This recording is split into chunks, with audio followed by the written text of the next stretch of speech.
Tolong sampaikan kepada orang tuaku. Aku menyayangi mereka. Tidak kawan, kamu tetap harus bertahan. Dan juga kepada adik-adikku. Jaga diri baik-baik. Bertahanlah, tarik nafas. Aku sudah tidak kuat. Tidak kawan, jangan pergi kawan. Iya. Selamat tinggal, sahabatku.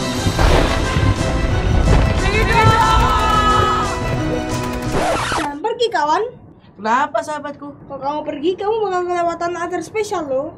Iya, betul. Katanya ada acara ngobrol bareng Opa Freddy loh. Oh iya. Teman-teman, jangan lupa ikuti ibadah anak online Betani Solo. Hari Minggu tanggal 2 Agustus jam 12 siang.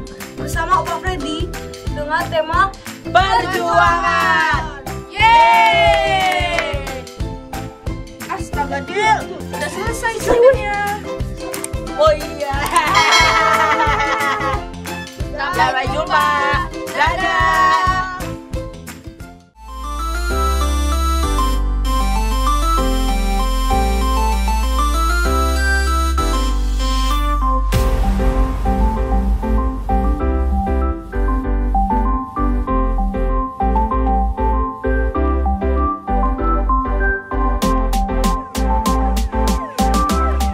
Selamat datang di Ronda Malam bareng Kak Afif. Apa? Ibadah anak. Oh iya, ibadah anak. Ulangi. Oke, gitu. Action. Selamat datang di Makan Malam bareng Kak Afif. Bukan makan malam. Nah, apa? Ibadah anak. Oh iya, lupa. Oh iya, lupa. Oke. Gitu. Action. Ya, terakhir ya. Ya. Selamat tidak. Salah lagi. Ulangi. Ganti aja. Please lah, mau masuk TV nih. Udah. Yuk, Ibro. Action. Selamat datang di Kata Kak Afif. Oke, kali ini sepanjang kita akan beribadah anak online, Kak Afif mau bagi 5 hal. Yang pertama, jangan lupa kalian siapkan hati kalian untuk mendengarkan firman Tuhan, untuk beribadah. Jadi bisa seperti menyiapkan catatan lah, nyiapin Alkitab lah, pokoknya siapkan hati kalian. Yang kedua, kalian boleh saling sapa di live chat kita. Boleh shalom kak, shalom teman-teman, terserah kalian. Yang ketiga, jangan nge-spam di live chat. Gak boleh spam gak jelas di live chat. Gak boleh minta giveaway di live chat. Ingat itu guys. Yang keempat, ada aktivitas. Jangan lupa setiap minggunya akan ada aktivitas yang baru. Kalian bisa ikuti aktivitasnya, lalu kalian kirim aktivitasnya melalui Instagram. Jadi yang kelima udah ketebak kan? Tag ibadah anak _Betani Solo di Instagram. Oke guys, selamat beribadah.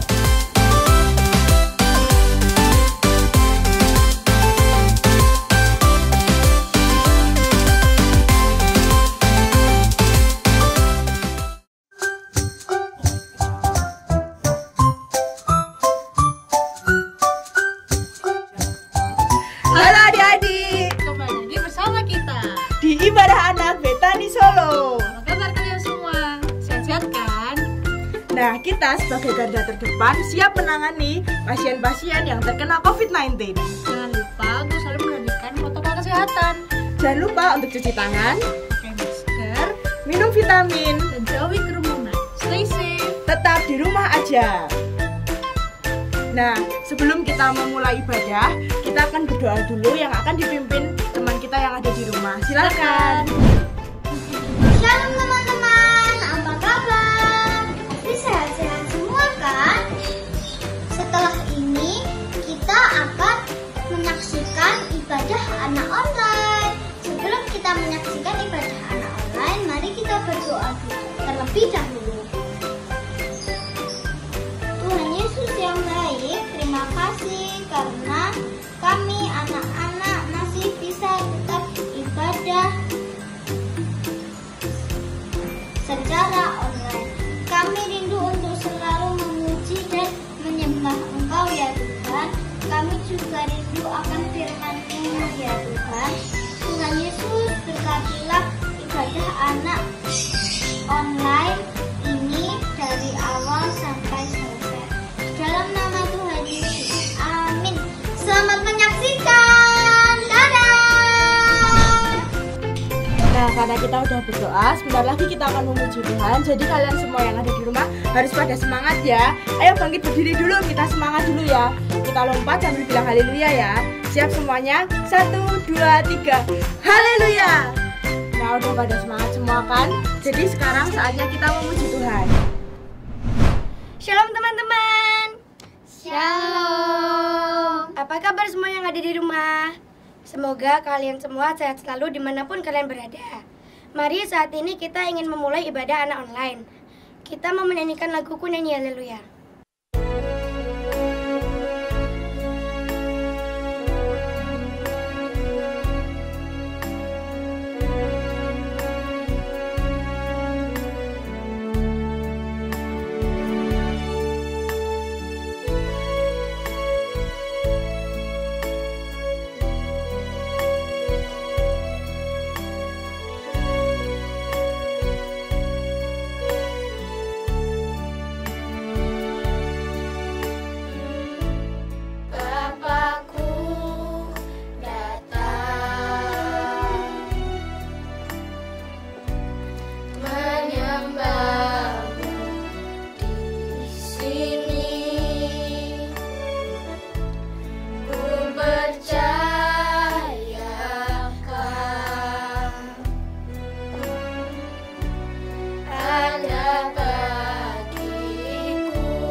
siap memuji nama Tuhan? Yes. Ayo kita memuji nama Tuhan bersama-sama dengan menyiapkan lagu Engkau Baik.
bersyukur mempunyai Tuhan yang hebat. Tuhan adalah kekuatan kita. Mari kita menyanyikan lagu Hatiku Percaya.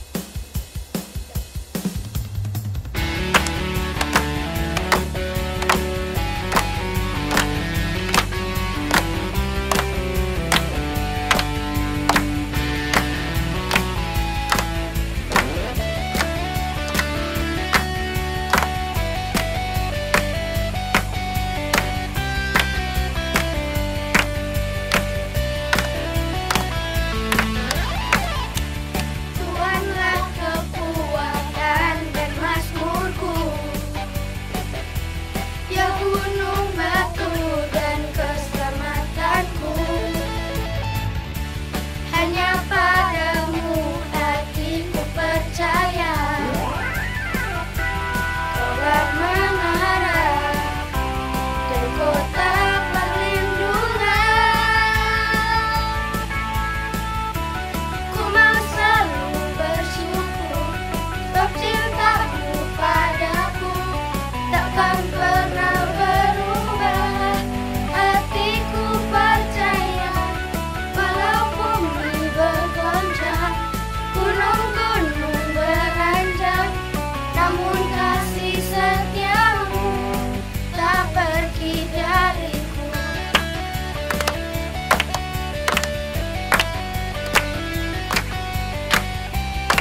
Teman-teman, saatnya kita akan mendengarkan firman Tuhan.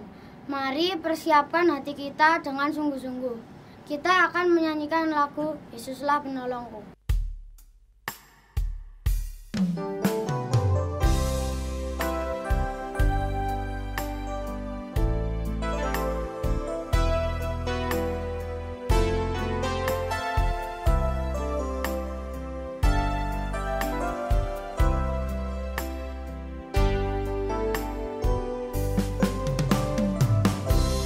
Yesuslah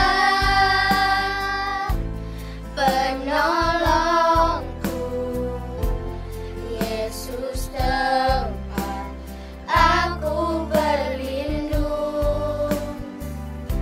Saat ku rasa takut, pegang tangan Yesus, hilang takutku. Ku terima berkat-Mu, ku terima janji-Mu, ku terima hidup yang penuh melimpah selalu. Yesuslah penolongku, Yesus tempat aku berlindung. Saat ku rasa takut, pegang tangan Yesus, hilang takutku. Ku terima berkat-Mu, ku terima janji-Mu, ku terima hidup yang penuh melimpah selalu.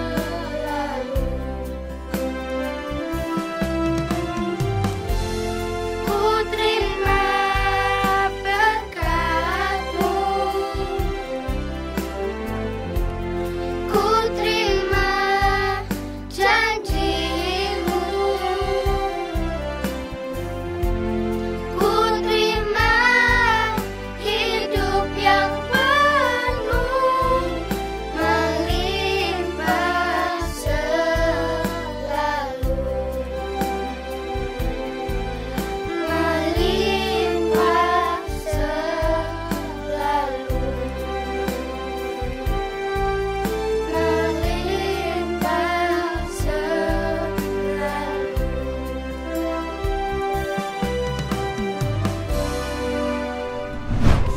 Suster, perutku sakit. Sebentar ya, saya cek dulu.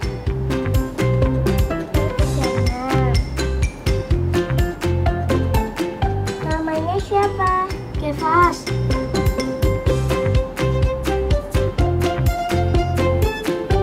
Sakit apa? Perut dan kepala.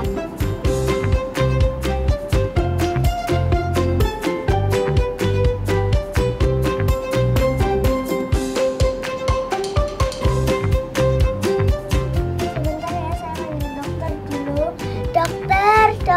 Ya, ada apa suster? Ada pasien. Oh iya, coba lihat siapa namanya. Namanya siapa? Kefas. Kefas. Ya, sakitnya keluhannya apa? Perut dan kepala. Perut dan kepala. Kepalanya kenapa ini? Sakit. Sakit ya. Ini Bu Dokter periksa dulu ya. Ini suster, tolong dibawakan bukunya.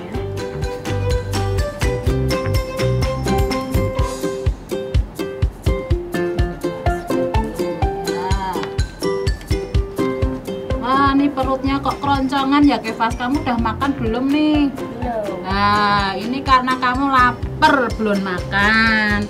Nanti sampai di rumah makan dulu ya. Sakit perutnya itu karena lapar ya, makanya harus teratur sehari 3 kali ya. Terus ini yang sakit ya? Ya oke, nanti Bu Dokter kasih resep. Nanti obatnya diminum ya sampai rumah. Ya. Sini Kevas. Sini suster. Sekarang Bu Dokter mau kasih satu hal buat anak-anak yang di rumah. Kita mempunyai seorang dokter yang sungguh-sungguh luar biasa. Dokter di atas segala dokter. Dokter yang sanggup memberikan mukjizat apapun kepada kita. Kira-kira siapa ya nama dokternya ya? Kalian penasaran nggak? Ya, mari kita saksikan yang satu ini. Shalom anak-anak yang di rumah. Sharing kita hari ini, kita akan belajar di Lukas 17 ayat 11 sampai 19. Kalian anak-anak yang di rumah boleh membuka Alkitab kalian ya, atau HP kalian. Kita buka di Lukas 17 ayat 19. Itu bercerita tentang 10 orang kusta. Nah, sekarang kita akan pelajari ya, apa yang kita dapat, pelajaran apa yang kita dapat dari 10 orang kusta tersebut ya. Di sini Bu Leni akan membahas beberapa poin. Kalian ada di rumah boleh menyimak, ambil catatan kalian, pulpen ya, kita boleh mencatat di rumah ya anak-anak. Poin yang pertama adalah Tuhan peduli ya. Di Lukas 17 ayat 11 sampai 19 kita akan melihat ketika bercerita tentang ketika Yesus dalam perjalanannya dari Galilea ke Yerusalem. Di suatu desa Tuhan menemui 10 orang kusta. Di situ Tuhan mendengar ada seruan, Tuhan, Tuhan, tolong kami. Nah, di situ Tuhan menunjukkan kepeduliannya. Tuhan mendengar seruan orang kusta tersebut. Siapa itu yang memanggil namaku? Kemudian Tuhan berhenti dan dia melihat siapa yang memanggil dia. Kalau Tuhan tidak peduli, dia pasti akan berjalan dan tidak peduli siapa yang memanggil namanya. Karena pada waktu itu ketika perjalanan Tuhan Yesus itu bukan perjalanan yang mudah. Dia harus menempuh bermil-mil lamanya. Ya, kalau sekarang mungkin sudah ada pesawat, sudah ada mobil ya anak-anak ya. Jadi kita mau kemana saja cepat ya, naik pesawat cuma 1 jam sudah sampai. Tapi pada waktu itu dia harus berjalan kaki bermil-mil lamanya. Nah, Tuhan waktu itu sangat lelah dan dia butuh istirahat. Tapi ketika dia mendengar seruan itu, Tuhan Yesus berhenti. Dia tidak langsung berjalan gitu. Kemudian Tuhan melihat, oh ada 10 orang kusta yang memanggil namanya. Itulah bentuk kepedulian Tuhan Yesus kepada orang-orang kusta tersebut. Ya. Dari situ kita bisa belajar ya. Dari situ kita bisa mengambil satu makna bahwa ketika kita mengalami kesulitan, apapun kondisi kita, kondisi anak-anak yang di rumah, kita harus berseru kepada Tuhan. Ya, apapun permasalahan kita, mungkin wah saat ini aku besok mau tes, ya kita harus berdoa dulu, kita minta pertolongan Tuhan, minta bimbingan Tuhan. Ya, disitulah kita harus berseru kepada Tuhan ya. Yang pertama, Tuhan menunjukkan kepedulian. Ya, ingat ya anak-anak, menunjukkan kepedulian terhadap orang-orang kusta tersebut. Kemudian poin yang kedua apa? Tentang kesadaran diri. Nah, apa itu tentang kesadaran diri? Artinya 10 orang kusta itu berseru, dia sadar diri ya tentang keberadaannya. Pada waktu zaman dahulu, mungkin Bu Lani akan bercerita sedikit tentang sakit kusta itu apa toh, Bu Lani? Kalau sekarang itu namanya lepra. Ya, sakit lepra itu disebabkan karena infeksi bakteri. Yang sekarang ya, kalau yang dulu itu namanya kusta. Jadi penyakit kusta itu penyakit yang sangat dijauhi oleh orang-orang di sekitarnya karena penyakit itu menular. Ya, pasti kalau kita mendengar itu menular, wah pasti kalian akan pergi menjauh karena takut tertular. Nah, demikian juga dengan sakit kusta. Jadi itu mereka sangat dijauhi oleh masyarakat. Jadi orang kusta ini merasa dirinya sadar bahwa dia itu orang yang dijauhi oleh masyarakat. Tidak layak mereka berada di dalam masyarakat. Maka dari itu dia hanya berharap kepada Tuhan. Ya, sadar diri dan berharap kepada belas kasihan Tuhan. Kemudian poin yang ketiga apa? Ketiga, menunjukkan ketaatan. Ya, ketaatan. Ya, kita bisa buka lagi anak-anak di ayat 14. Ya, coba kalian ada di rumah, kita lihat di 14. Di situ dikatakan apa? Ketika orang kusta tersebut berseru kepada Tuhan, minta kesembuhan. Apa yang Yesus katakan waktu itu? Pergilah, perlihatkan dirimu kepada imam-imam. Nah, Tuhan menyuruh ke 10 orang kusta itu untuk pergi kepada imam. Nah, kemudian pasti orang kusta itu merasa, aku tuh sakit, kenapa kok Tuhan tidak langsung menyembuhkan ya? Kenapa kok aku harus pergi ke imam-imam? Tapi satu hal yang harus kita bisa pelajari dalam hal ini anak-anak yang di rumah, ketaatan, belajar taat. Ketika Tuhan suruh, ya, kamu harus pergi ke imam-imam, maka akhirnya berangkatlah ke 10 orang kusta itu ke imam-imam. Itu menunjukkan ketaatan. Ketika di dalam perjalanan mereka langsung sembuh. Ya, itu bukti dari ketaatan. Jadi ketaatan itu merupakan anugerah. Ketika kita taat, kita diberi anugerah. Yaitu apa? Kesembuhan. Ke 10 orang kusta itu tahir, sembuh semuanya. Ya. Demikian juga dalam kehidupan kita sehari-hari anak-anak di rumah. Ketika kita harus bisa meneladani. Ya. Ketika orang tua kita, hei kamu jangan main HP lama-lama, 1 jam aja cukup. Nah, tapi kalian nggak taat, wah main HP seharian penuh. Nah, itu kita nggak taat pada perintah orang tua. Ya. Nanti akibatnya ketika kita nggak taat, pasti satu, ya HP mungkin disita. Nah itu. Terus habis itu mungkin nanti akan ada sanksi-sanksi lain yang orang tua kalian berikan karena tidak taat, tidak turut pada orang tua. Ya, kita harus meneladani, ya, dengan orang kusta ini dia taat kepada Tuhan, dia diberi anugerah. Coba kita misalnya taat, kamu jangan main HP lama-lama, 1 jam aja. Ketika kalian main HP cuma 1 jam, mesti orang tua, wah anak ini taat, wah mungkin mau dibelikan HP baru loh. Siapa tahu, wah ini anak ini si Tupel ini nurut loh sama orang tua, wah kita HP-nya sudah jadul. Lah, itu merupakan satu anugerah, padahal cuma ketaatan cuma 1 jam main HP dibelikan HP baru loh. Ya itu berarti ada anugerah ya, mesti kan seneng ya dibelikan HP baru ya, merek terbaru. Tuh, itu hasil dari ketaatan kita. Kemudian setelah itu apa anak-anak? Kita akan masuk ke poin yang keempat, yaitu berani bersikap. Kok berani bersikap ya? Ke 10 orang kusta tadi, mereka sembuh semua. Mereka menjadi tahir, wah merasa senang. Kesembuhan sudah diberikan oleh Tuhan. Tetapi hanya ada 1 orang kusta yang kembali menghadap Tuhan. Yang 9 kemana? Ke-9 dia tetap melanjutkan perjalanan. Tetapi yang 1 orang ini dia kembali kepada Tuhan dan apa? Mengucap syukur. Dia berterima kasih kepada Tuhan. Berterima kasih karena apa? Karena sudah disembuhkan. Karena sakitnya sudah disembuhkan. Nah, seringkali kita itu lupa.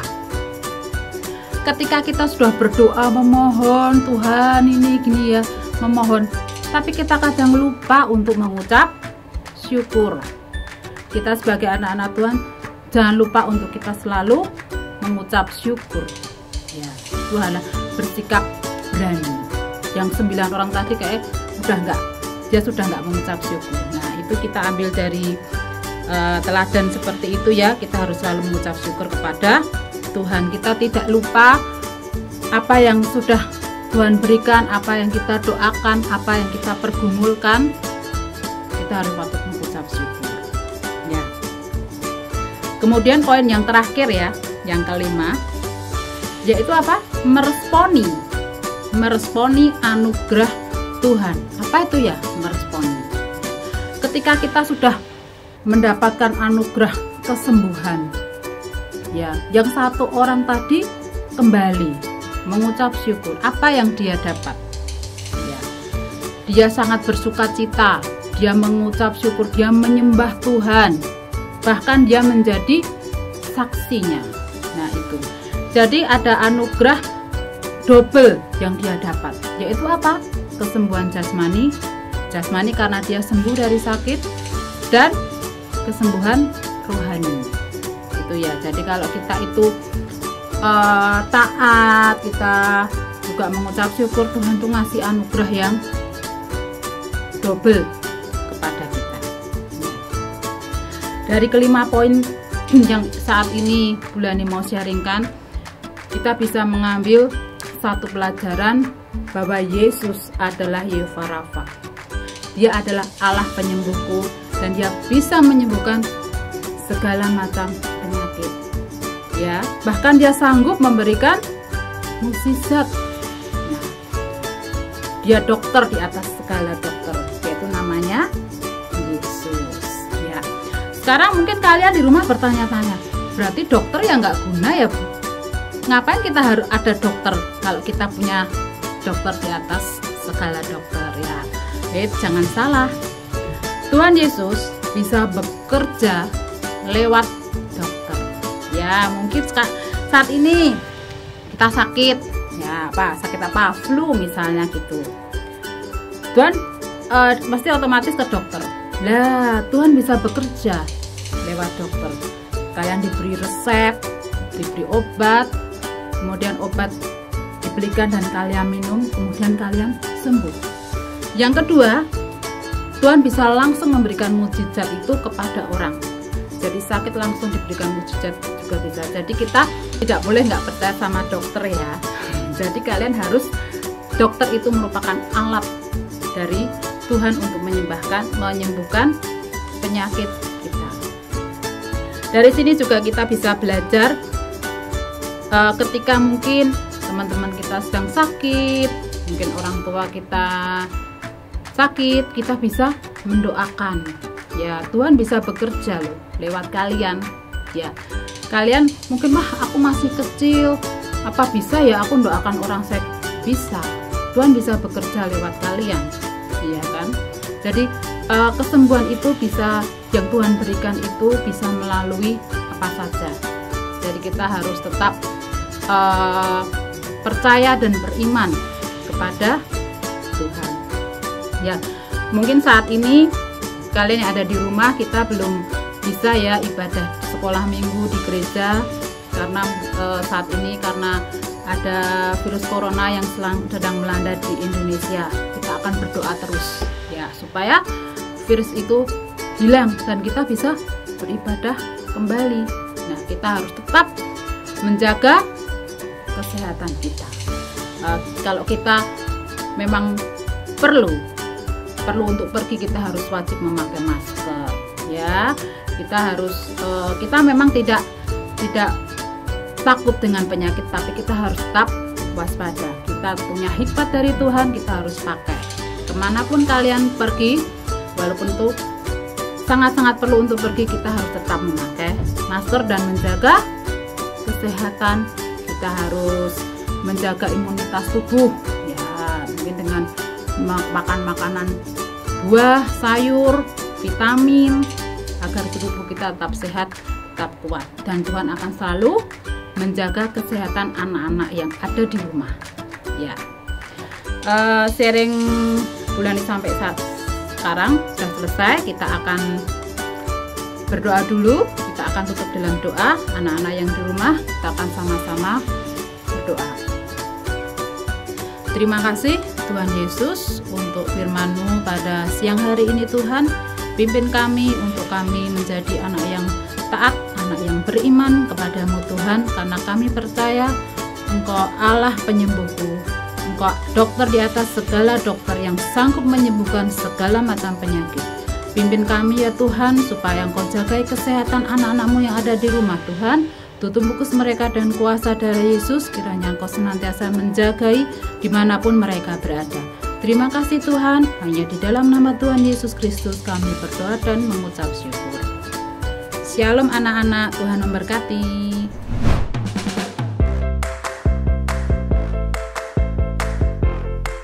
Halo guys, hari ini aku ingin membantu kalian untuk mewarnai aktivitas pada minggu ini.